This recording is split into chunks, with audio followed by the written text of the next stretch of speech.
เออสาวต้องมีเออโอ้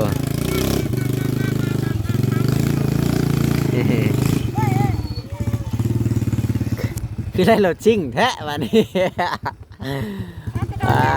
มาโดนเติบแล้วโอ้โอ้แต่เก่าคือไม่ได้ดังมันนี่คือดังตุ๊ดทอขาด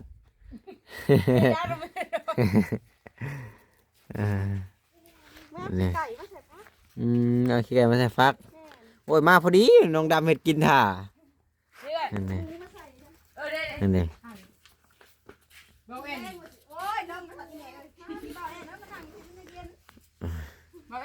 เฮ้นั่งนี่ก็ได้นี่แหละอบอุ่นนะพี่น้องเอ้ยครอบครัวที่อบอุ่นได้นี่นี่แหละนี่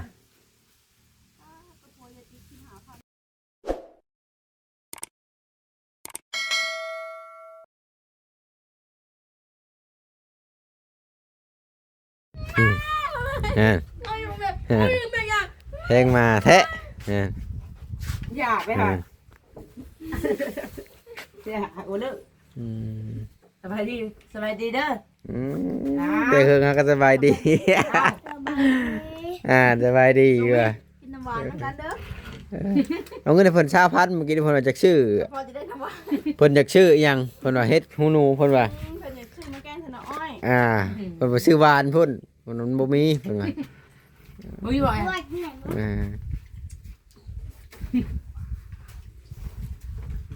ก็มาเทกินก่อนดูเองเฮ้ยแม่เทกินได้ไหมถ่ายป่ะ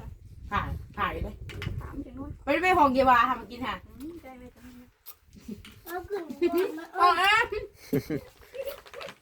ลูกบอกว่าอย่างลูกบอกว่าหมอบอดเก่งเนาะทางพัวชาวทองมีก็เฮ็ดตั้งเองก็เป็นเพิ่นเฮ็ดได้มันคือแอนลงมาสิมันมีเครื่องบ่หรือว่าไม้เอ็นบ่จักโค้งเลย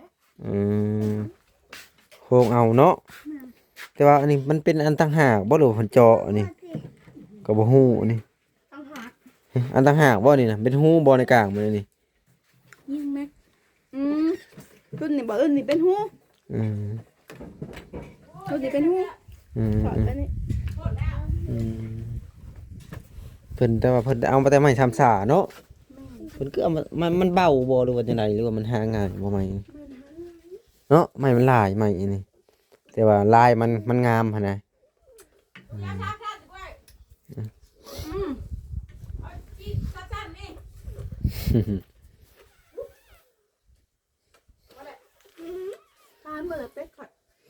ตายเลยตายบ่ตัวมือนะฮะยังช้ำเนี่ยเราสิคั่วไว้ปั้นเขาดำกินมันเช่าแล้วมันสิเช่ามันหากเงาช้ำอยู่ไหนเงาอีกมันเบิ่งนะมันเช่าเขาว่ามันเงาอันตัวมือนะฮะตายเบิดเนาะตัวแม่ก็ตายบ่ตายเสียดายเนาะตาไม่เป็นสีม่วงๆนะบ่แอมตายเลยเนาะเสียดายเอามาเลี้ยงเผื่อว่าตายเบิดแม่นี่ก็ห้องบ่ออกไข่มันบ่ตายมันหันอยู่คือเราบอกเองเนาะบ่ตายดอกมันหันอยู่เสียดายมันคือเราจะคั่วกันเสียดายนี่ขากันจะคั่วกันเสียดายถ้ามันรอดเอาไว้เลี้ยงเนาะก็เกลียดได้บอกเองนะบ่ตายกันยังแม่นี่ก็ยังไข่นี่แม่นี่เพิ่นไข่พอได้แล้วเฮาว่ามันบ่ตายดอกมันเช่าแล้วมันตายแล้วมันหาก็เงาบ่มันเงาลิ้นซื่อๆนะมันเฮ็ดแบบว่าลองใจผู้เจ้าซื่อๆเด้สามสั้นผมเฮ็ดกินขายุบ่เป็นมันบ่เป็นหญ้ามื้อแล้วหัวขวัญครับเฮาพัดหอยเพิ่นกินเด้อไผเป็นลูกเฮาใส่แล้วมันฮอดทิ่มหอยแล้วไผมันก็ลูกมันนี่บ่จะเฮ็ดนะ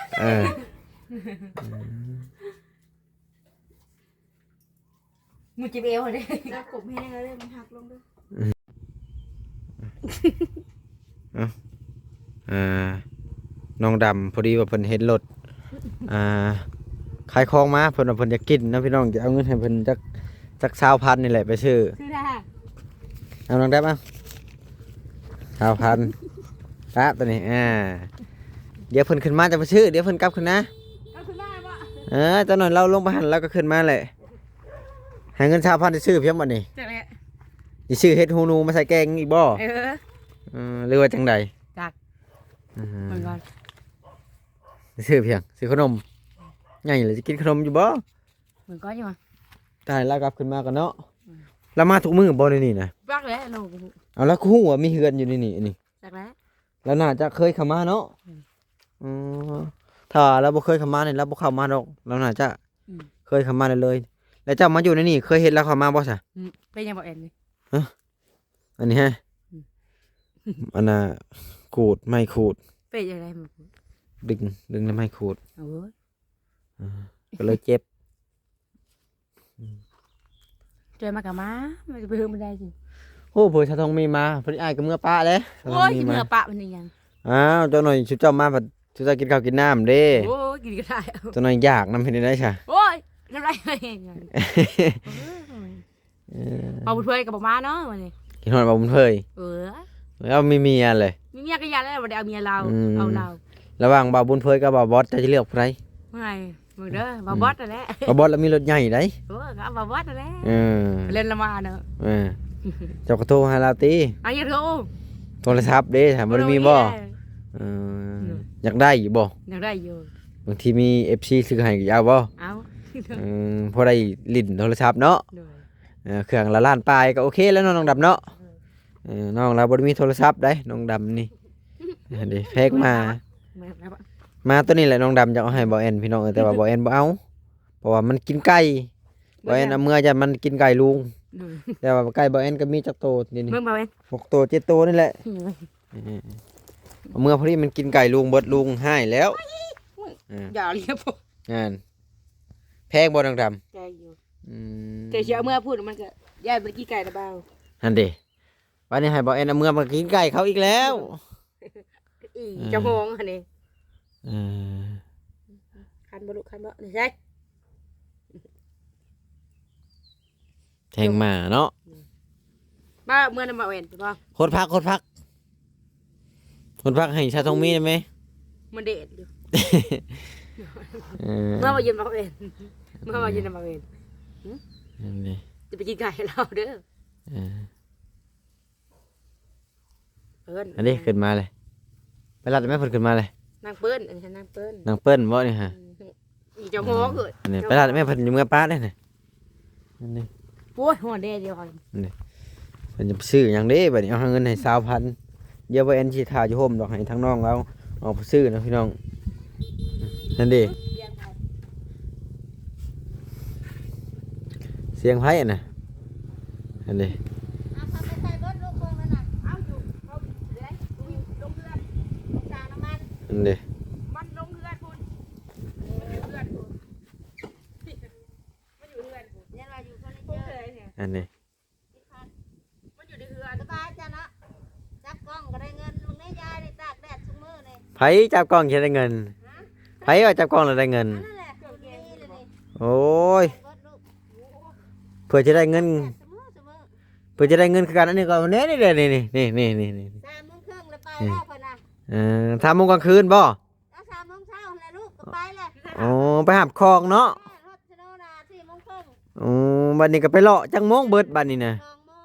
2:00 2 โมงกลางเว้นเบิด ผู้ลังลงมาคุณล่ะจังหวะ อ๋อทุกมื้อนี่ต้องเบิดบ่นี่นะ ชุมมือได้ลูกบ่เบิดก็บ่ กำไรมื้อละเท่าไหร่ มื้อละแสน2แสนพอได้ซื้อกินนี่แหละ กว่าอยู่ติ เอ้ยพอได้กินได้วันๆนี่แหละ อันนี้ กินถ่ายใหญ่ไปก่อน หาก็บ่ได้ซื้อพี่น้องเอ้ย ไทยก็คือกันนั่นแหละทุกๆไทยนี่แหละ เกิดมาได้ซื้อ เอาบอกก็ได้กินเลย เปิดใจหาข้าวให้นางดำแน่บ่ได้คนล่างซื้อขนมไทยไก่นี่เด้อ ชื่อเพียงดำชื่อหวาน หวานไปยังน้ำหวาน น้ำยังอันนี้ฮะ ยาดีวิน ยาดีวินเพื่อนเล่นว่ายายังอันนี้นะเบิ่ง แม่นว่าอย่าคือนั่งทำแท้ แม่หนังทอง อ่านบ่เป็นพี่น้องเอ้ยเพอภาษาอังกฤษบางอันก็ปึกภาษาอังกฤษอยู่แล้วนะก็เลยอ่านบ่เป็น แม่นว่า เดี๋ยวน้องดำเพิ่นสิแกงอันนั้นเพิ่นซื้อหวานมากินเพิ่นบัดนี้เพิ่นสิแกงยอดอ้อย ไฟปิดบ่แม่น ให้มันติดแหละเนาะดังไฟบ่ติดช้ำ ดีแล้ว ตำขาวเบือมาเบิ่งเอาขาวเบือมาตำอยู่เบิ่งนี่โคกที่ให้บาทนี่ขั้นตอนแรกต้องตำขาวเบือกับหมักเพชร โคกมาดิ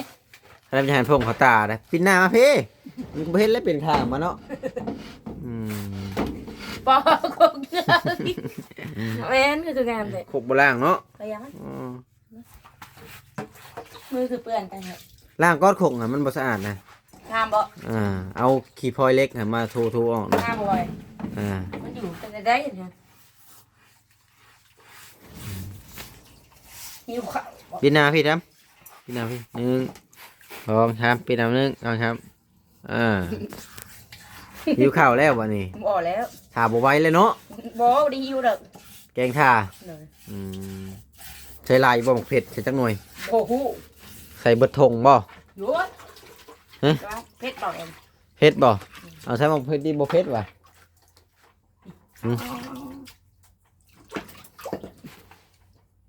พอบ่ทำแหละ อ้าว พออย่าเอาชื่อก็ไว้ กลัวไว้มันแห้ง เขาบอกว่าชื่อใครอะไรนะ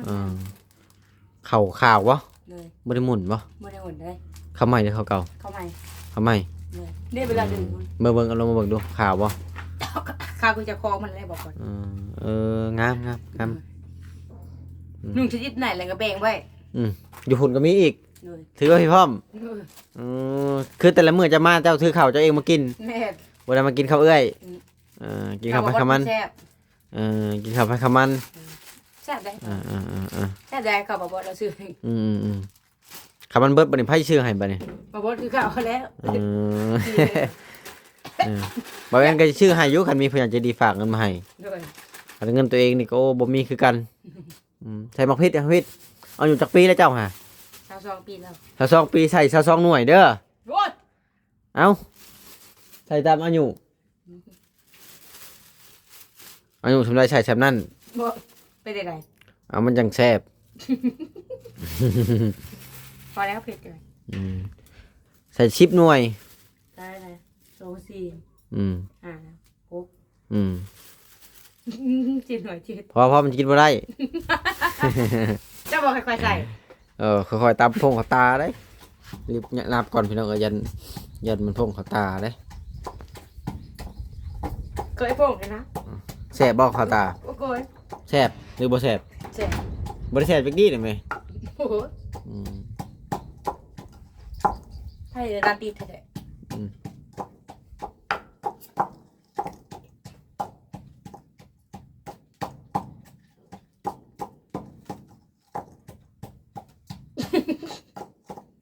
เมื่อยเลย ตามขบวนเขาจะเมื่อย แกน้อยมันดำมันแซ่บจ้ะมันชมก่อน มันเป็นอะไรจังหวะชม เกลียดจะห้องเอื่อยกันเลยให้เบาเซนชื่อใหม่ทุน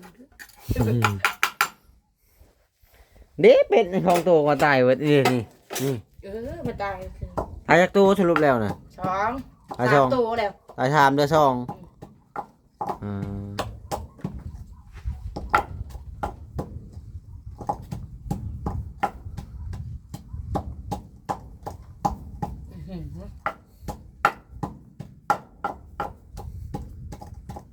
พอแหละ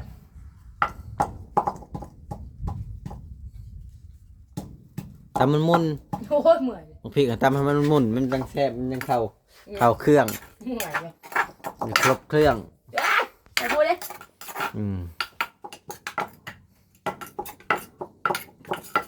โอ้โหซีบุด้วย พอดีเข้าห้องน้ำน้ำประทัน ที่เดียวเอง พายยิบชิมหน่อยตำอีกกับมันมุนเข้ากันนะ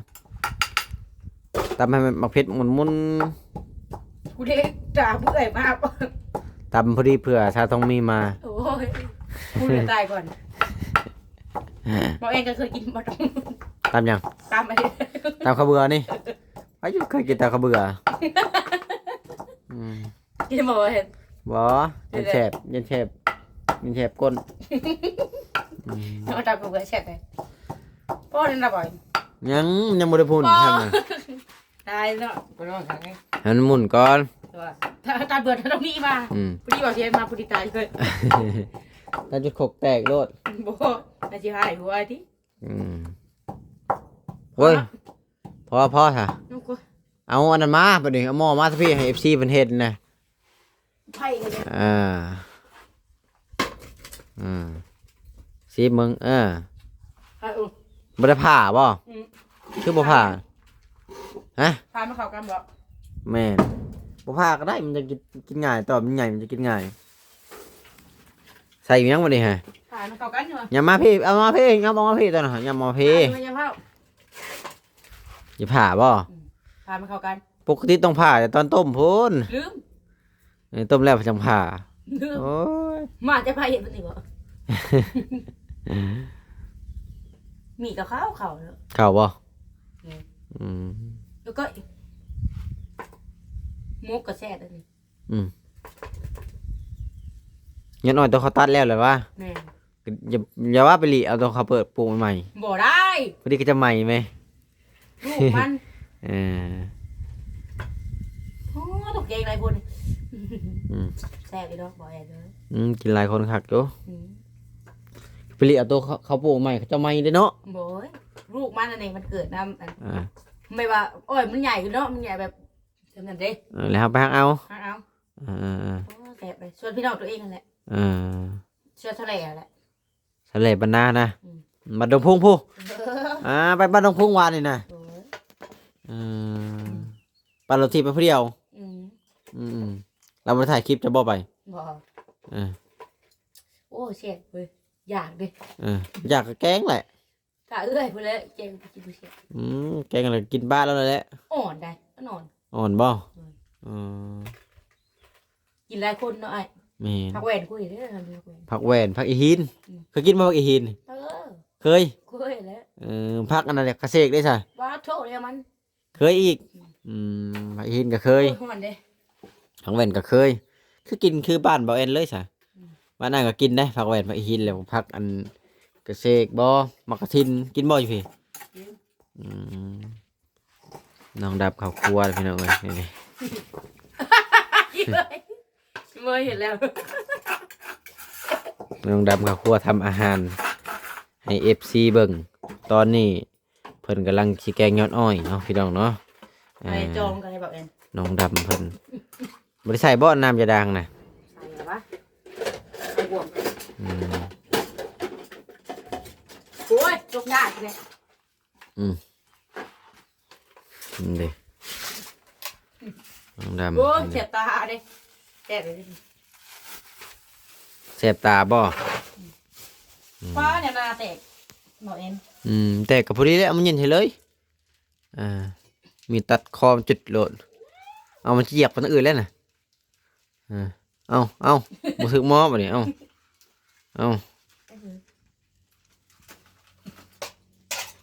บ่ถึกหม้อซ้ำทงเท่าไรซื้อยานางอันนี้ 5,000 พอซื้ออยู่เนาะบ่ยาก บ่บาทจะได้ใช่ ประมาณปานกันนี่แหละอันเดคนแหละเด้บัดนี้เอารถให้มันเข้ากันบ่บัดนี้ ประเด็กก็ได้ตรงพี่ได้ตรง ระยะ เดี๋ยวอันเครื่องแกงมันใส่ตำลังเนาะ ใส่ก่อนเลยแหละ ใส่พร้อมกันเลยบ่อันตัวอาหารได้ บ่ได้ ก่อนจิปงบ่ เลือกใส่ได้ เลือกตัวได้ใส่ก่อนปะนี่เอาตัวได้ใส่ก่อนเอามือบ่ใส่ก่อนยันบ่สุกบ่เป็นเนาะเฮ็ดก็ใส่ก่อนก็ได้เฮ็ดแหละมีแต่ว่าผักกินยังแค่ตำลังเนาะเป็นเถอะเดี๋ยวใช้ว่าซื้อเฮ็ดเอาเงินให้บ่ซื้อเฮ็ดซ้ำ เฮ็ด บ่มีเฮ็ดมีแต่น้ำหวานเหลือแต่น้ำหวาน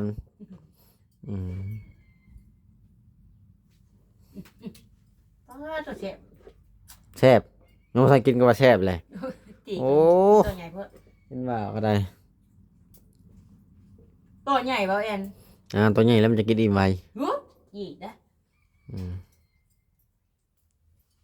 โอ้เขาอยากน้ำเลยแบบนี้ อืม เอฟซีอยาก FC ดูFC มันด้วย พอละแกงแรกพอละ บ่ก่อนก่อน ไม่เป็นไร มาเด้อ FC มากินแกงย้อนอ้อยน้ำมองดำเด้อ จะเอิญดิ ไว้เอิ้น บ่ ดู บ่ อืม อะไร เอิ้นเพิ่นไว้เด้อ FC ไว้เพิ่นจังแพงจนเอาไปซื้อโทรศัพท์ให้ได้น่ะอ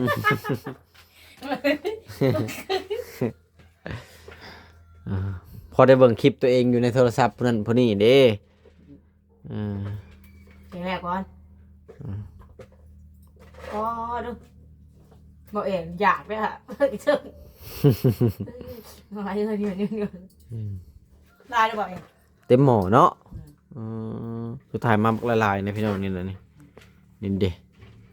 มาได้เอฟซีกินเกงน้อยเด้อเกงน้อยแม่มาได้เอฟซีกินเกงน้อย อืม เวลาแกงนี่ถามโอ้เนาะเมื่อยมันหายจะบอกเอง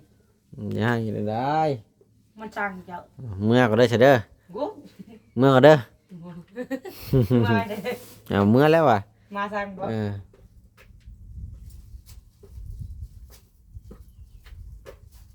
โอ้สุหอมดิ หอมยังมาทันแกงก็จะหอมเลย หาไปเลย เฮ็ดว่าก็ได้ ยึดเข่าจะได้บอกกูเคยมาเนาะมัน โทรหาละแม่ หมดแล้วแล้วก็เบิ่งบ่คิด มันเบิ่งให้แล้ว เอาเพิ่นเอ้ยเก่งนี่ขาบ่ หาบุญเพยด้วยจ้ะ ฮะ เอาหาบุญเพยเด้อ เอาเพิ่นมาเด้อกินเก่งอ้อยนะโอ้ FC พร้อม บ่ อ่า เอฟซีกินเก่งอ้อย อ่าก ำลังข้างเลย อะไรข้างแต่มีผู้นำ มายำเบิ่งใกล้ๆดูให้ชี้เบิ่งใกล้ดูเบิ่งขอบคุณครับกลึบโอ้ยทางเราเอ็นดิ น้องดำแกงโอ้ เล่เลย แล้วบัดนี้ฮะใช้ผ้ากึดได้ซะ เล่เลยป่ะเล่เลยเล่เลยบอกเอ็น บ่ได้คือบ่ใช้น่ะ เป็นผดก่อน เวลาแซ่บลายได้น่ะ ว้าว เป็นนัวใส่ลายแซ่บลายใส่น้อยบ่แดกเด้บัดนี้ แต่อย่าเผา ใส่น้ำตาลพอบ่พอแล้วบ่สิหวานบ่แม่นต้มหวานนี่ใส่ลาย ประเด็กกับมูนแนวใส่นะ เอาอันนี้นี่ ในตองอ่ะ เอามาทอกที่ถ้วยนี่แหละก็ตักน้ำต้นนั้นมาใส่ มันผดก่อน มันพดก่อน มันน้ำเดียวเนี่ยบอกเอ็นน้ำเดียวเห็นได้ บ่เจ้าก็เอาน้ำกินนี่มาเพิ่มใส่นะ น้ำมันไม่ได้เนาะ บ่แล้วเฮาก็เอาน้ำกินมาทอกให้เพิ่มเพราะว่าน้ำจะย่างบ่หลายเฮาก็เอาน้ำมันเพิ่มบัดนี้ มาไม่ได้จอคือชัก ดำเฮ็ดกินก็เป็นโอ้ขอผัวแล้วซะนี่ถ้ามีผู้บ่าวมักก็สิเอาบ่ บอก ผู้บ่าวแล้วหล่อได้แล้วหล่อคือบ่าวบุญเพยนี่ได้ บอก อ่า มึงเพ่มาบด บ่บอดมีรถใหญ่บ่อ๋อมักคนมีรถใหญ่ น้องดำ น้ำกินกันจะเบิดเลย นายชาทองมีเอาไปซื้อ